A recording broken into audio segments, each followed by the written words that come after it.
Akhi, bedakan ketika kita menasihati anak yang masih kecil dengan anak yang sudah remaja. Karena anak yang sudah remaja itu punya sifat suka melawan. Anak yang sudah remaja itu jiwa memberontaknya lebih kuat.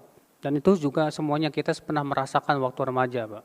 Ya, kalau kita diomelin emak sama bapak maunya pergi, udah. Dan itu kita rasakan semuanya. Kenapa? Karena memang kita sebagai remaja waktu itu ingin bebas.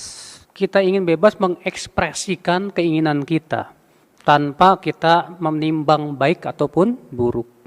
Nah, disinilah orang tua menghadapi anaknya yang sudah menginjak remaja dan sudah punya sifat agak sulit diatur untuk mengadakan pendekatan. Pendekatan di mana dia kepada anaknya tersebut bagaikan teman. Ya, karena masa-masa remaja itu kalau kita bentak, kita marahi, kita ini, dia justru akan memberontak. Psikologi anak remaja seperti itu rata-rata. Berarti harus apa? Kita harus cara siasat yang lain, taktik yang lain.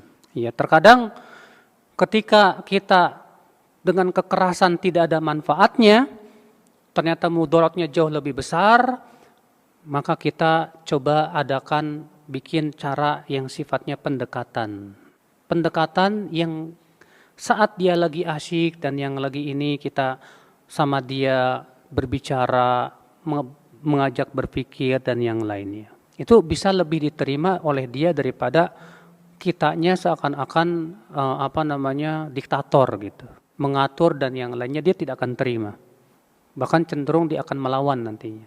Makanya disinilah ya kita jangan melulu orang tua itu melihat anaknya itu masih kecil aja. Terkadang begitu.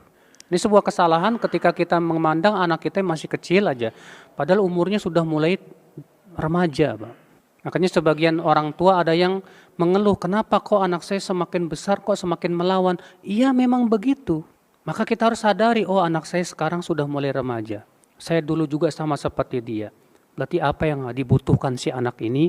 Berarti nasihat yang lebih menyentuh hatinya, ya, dibandingkan kemarahan, ya, atau mata melotot itu seringkali tidak bermanfaat. Nah, disinilah memang penting seorang ayah atau seorang ibu, ya, jangan sampai menjadi sosok yang dibenci oleh anak. Maaf ya.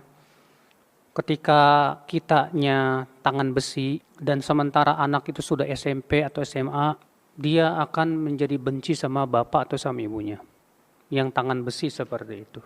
Dan itu memang jiwa orang Indonesia.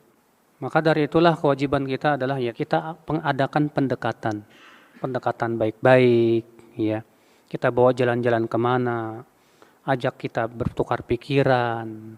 Karena saat itulah dia memang sedang mencari jati dirinya. Dia ingin mengekspresikan keinginannya.